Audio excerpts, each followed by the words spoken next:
You make me feel so young. You make me feel so spring has sprung.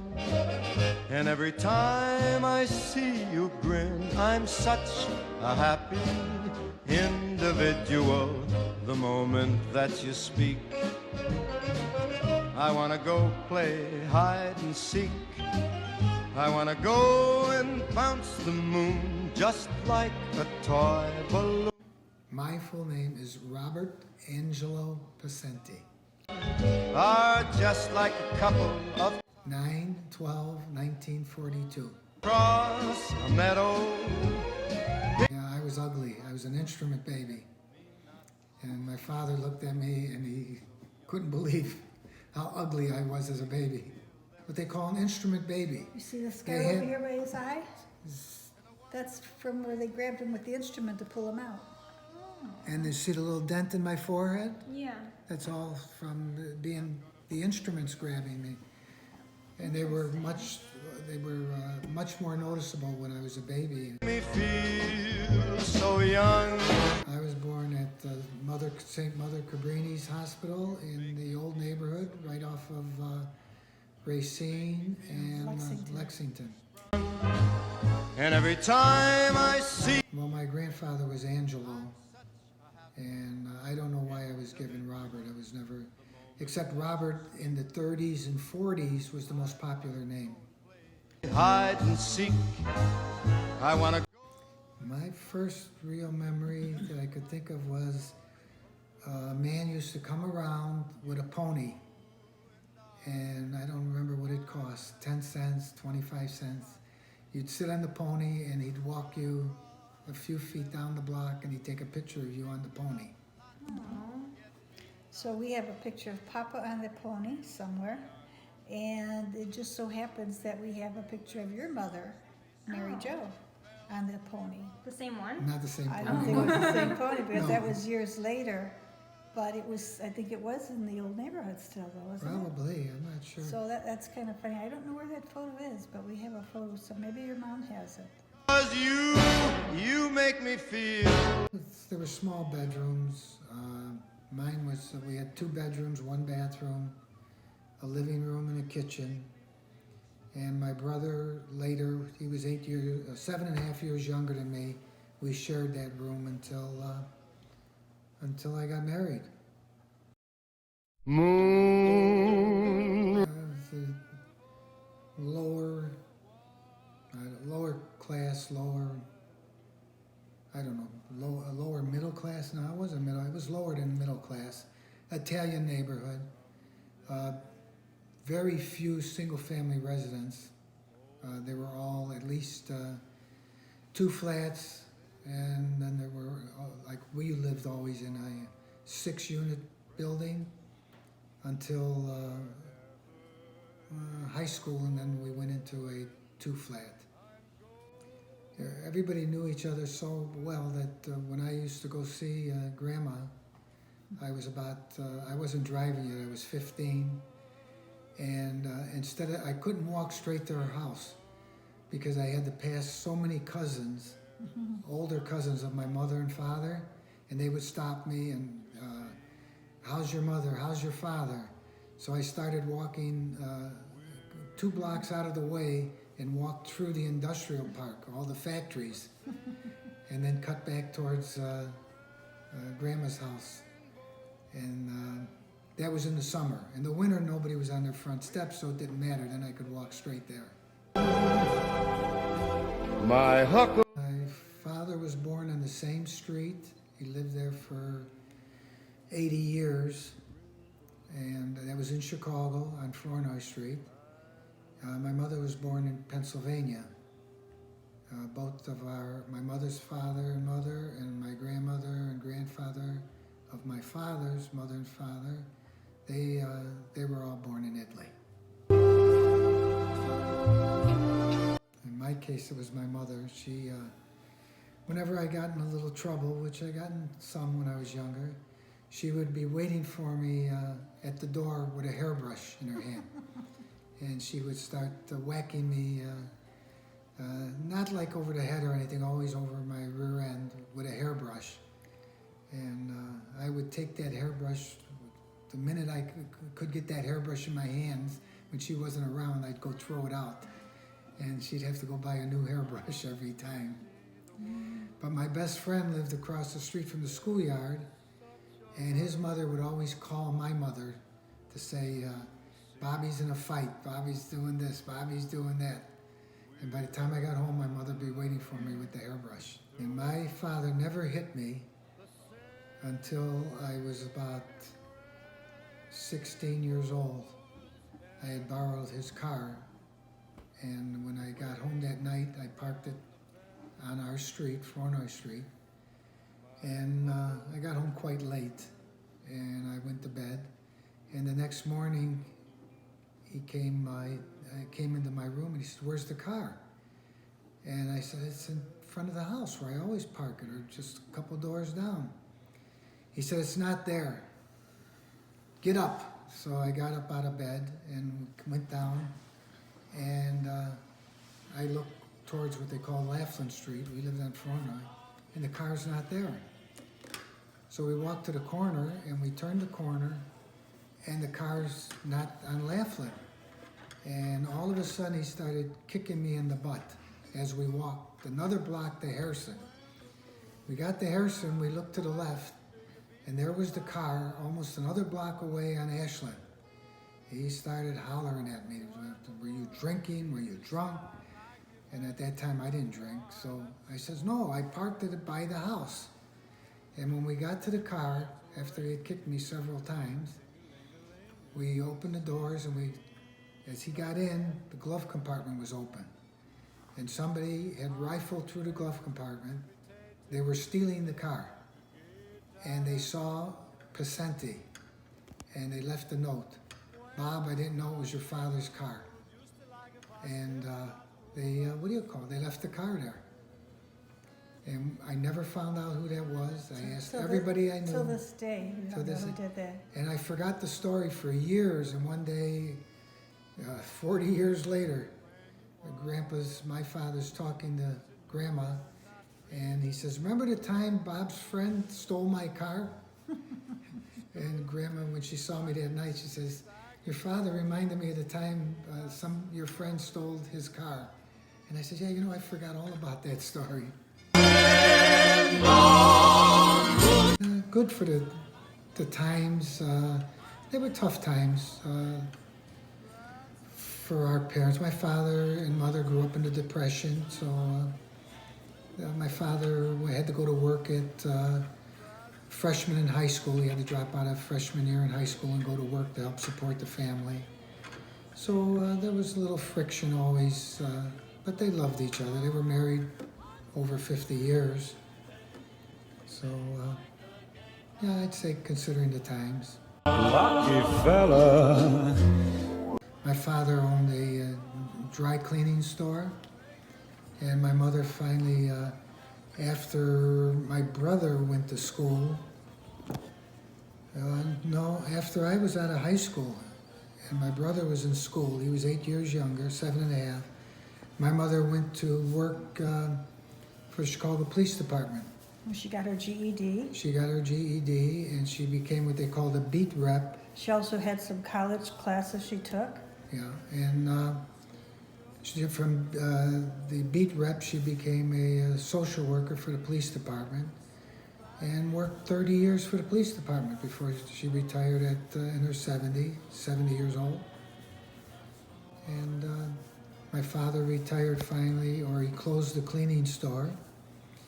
A little colorful background to keep the cleaning store going. He booked horses, 50-cent bets. He was a bookie.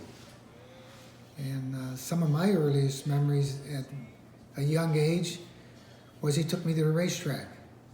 And I would go around and I'd pick up all the different tickets of the losing horses. They weren't computer driven then, so they were, every race was different colors, and I would just roam the racetrack until we came home. And I went to a lot of sporting events with my father. That was one of the things my father liked was sports. Yeah. My my brother, like I said, was 7.5 years younger than me, and I was like a father to him. And one time, when he was older, when he was about 15, which would have put me at 22, 23, and I was already married, he got in a little bit of trouble with his friends.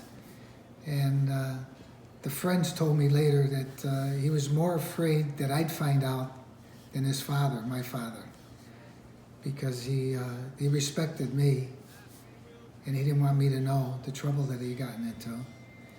And I had always worked.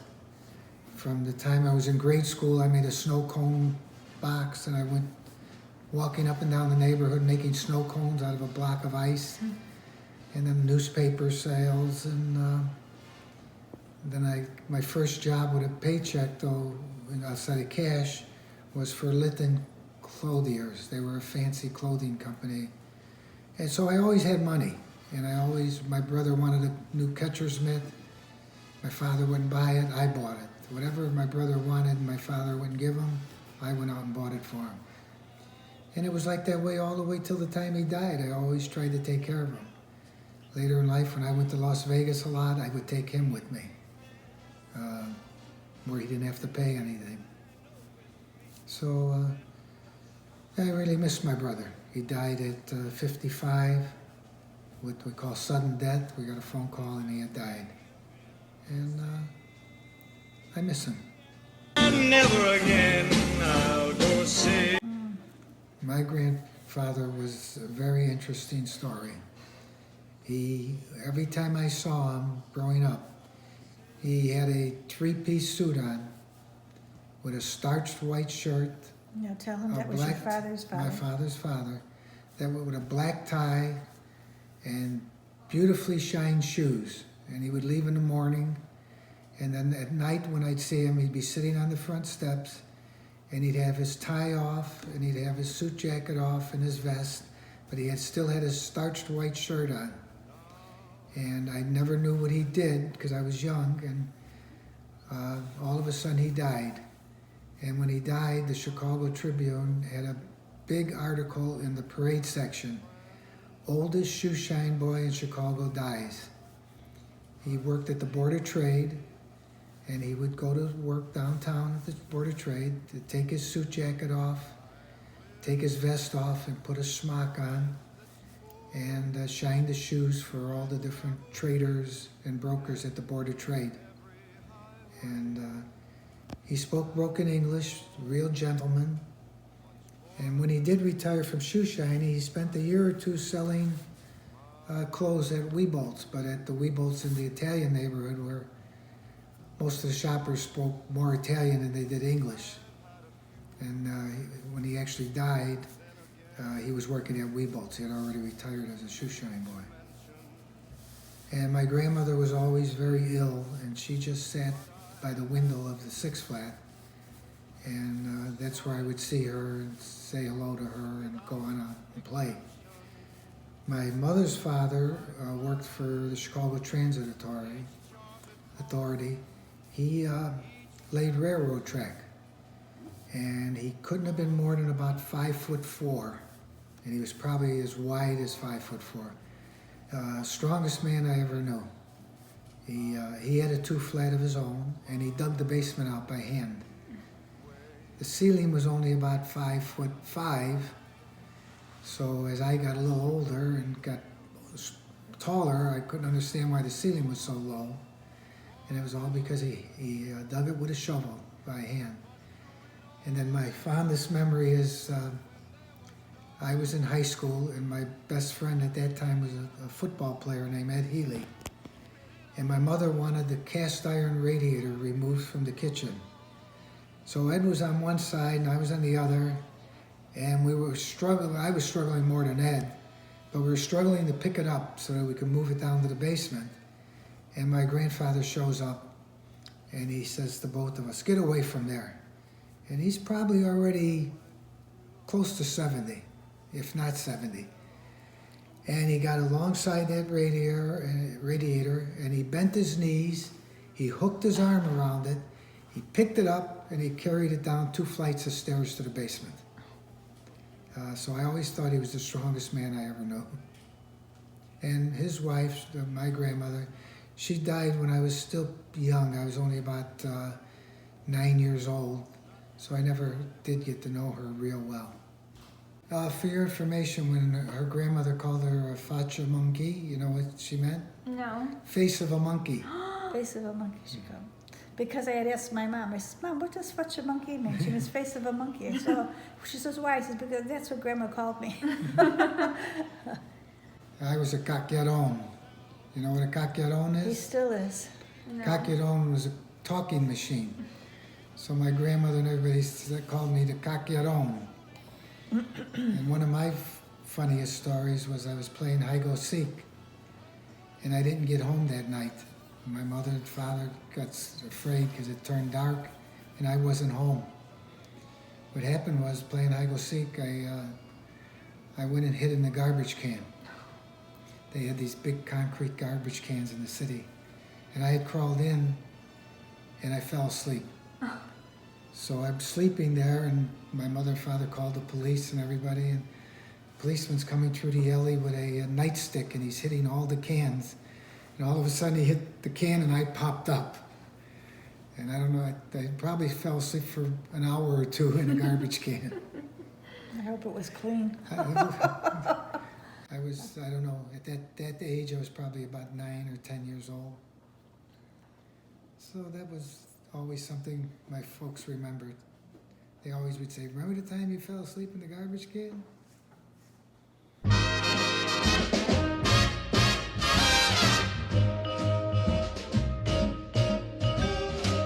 You make me feel so young. You make me feel so spring has sprung. And every time I see you grin, I'm such a happy individual.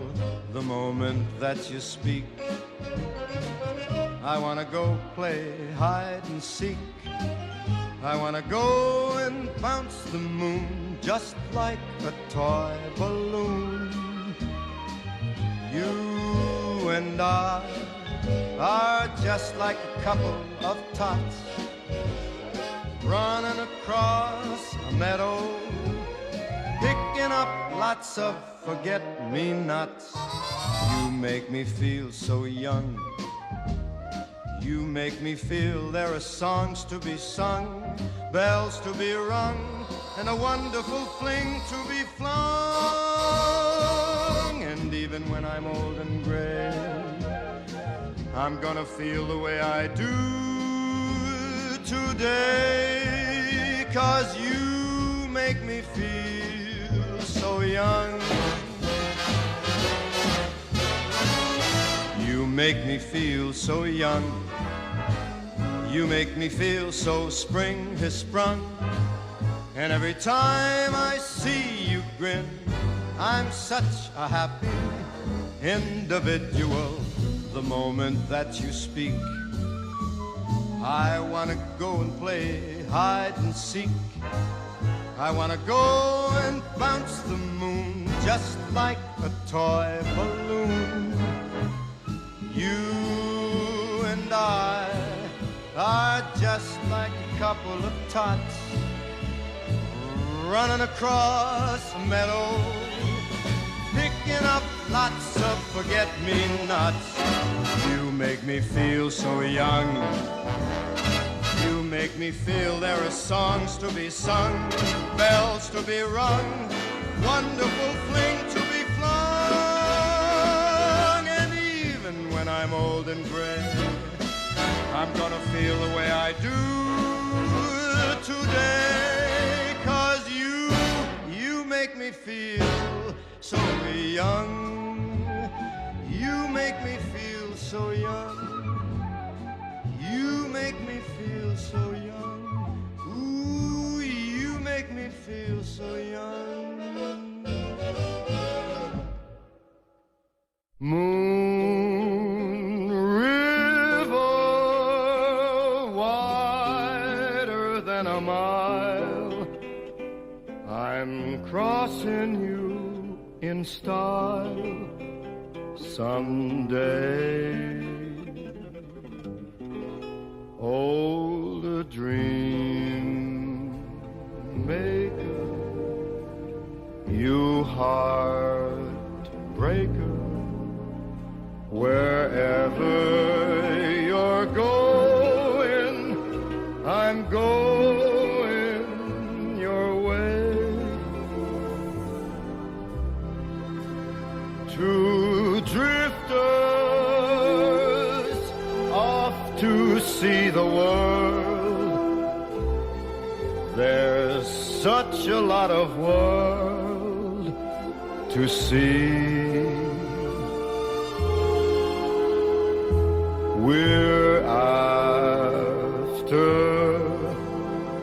the same rainbow's end, waiting round the bend. My huckleberry friend, Moon River, and me.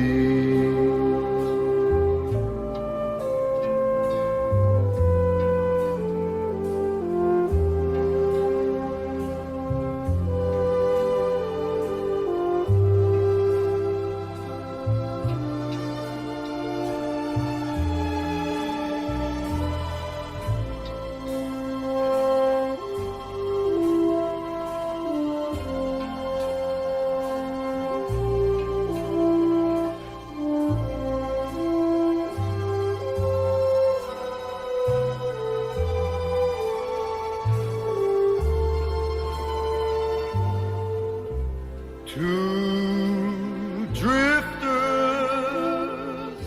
off to see the world. There's such a lot of world to see. We're after the same rainbow's end, waiting round the bend. My huckleberry friend, Moon River, and me.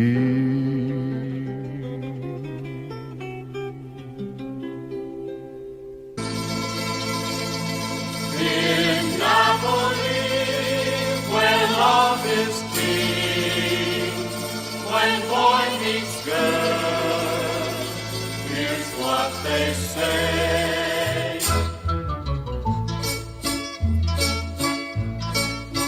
When the moon hits your eye like a big pizza pie, that's amore. When the world seems to shine like you've had too much wine, that's amore. Bells will ring, ting-a-ling-a-ling, ting-a-ling-a-ling, and you'll sing Vita Bella.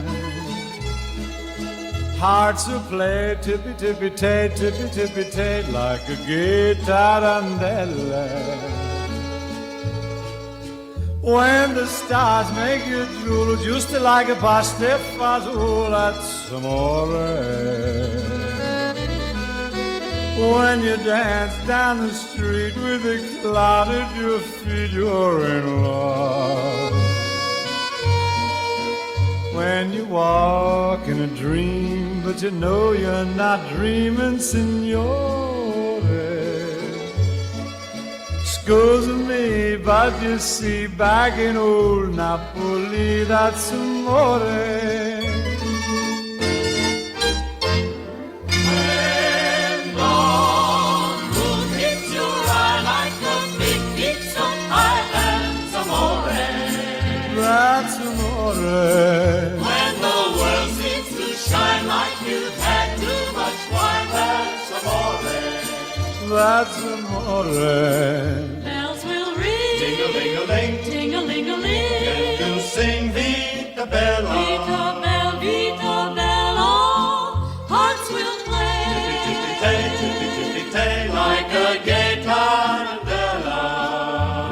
lucky fella.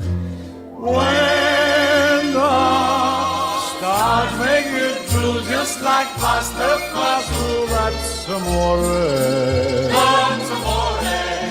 When you dance down the street with the cloud at your feet, you're in love. When you walk in a dream, but you know you're not dreaming, signore. Scusa me, but you see, back in old Napoli, that's amore. Amore, that's Amore.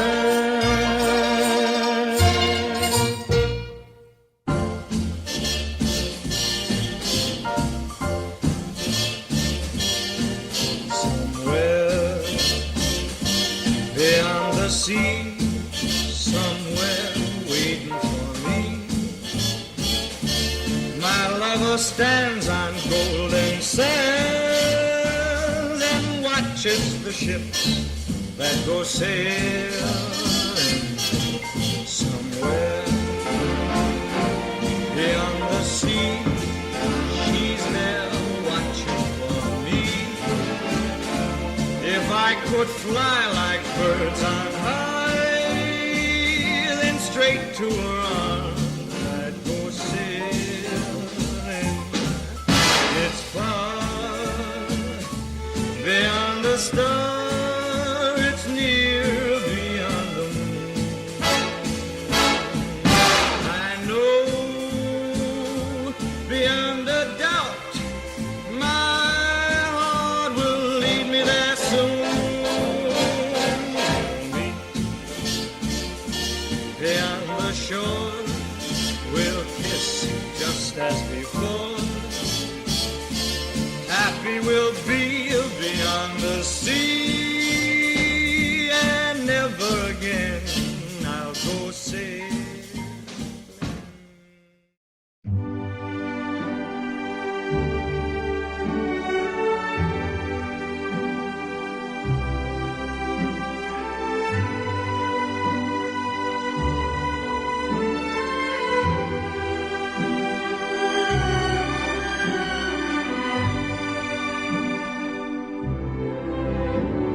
Quando sei lontana sogno all'orizzonte e manca le parole.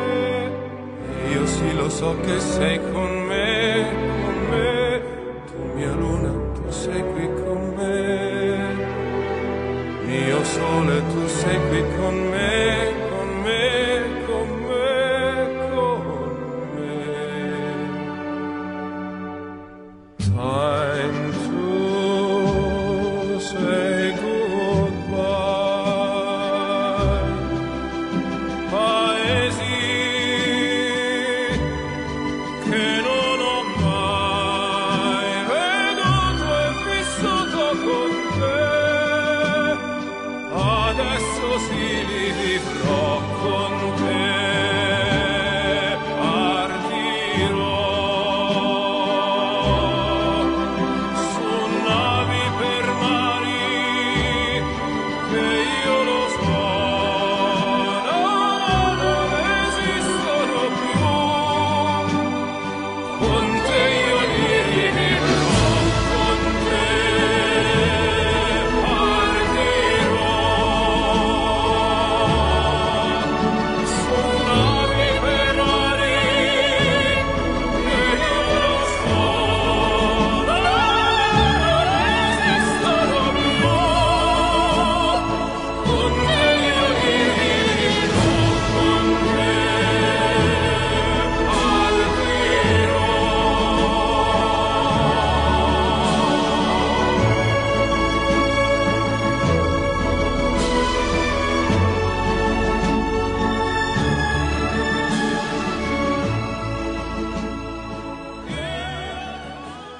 You mean the absolute world to me.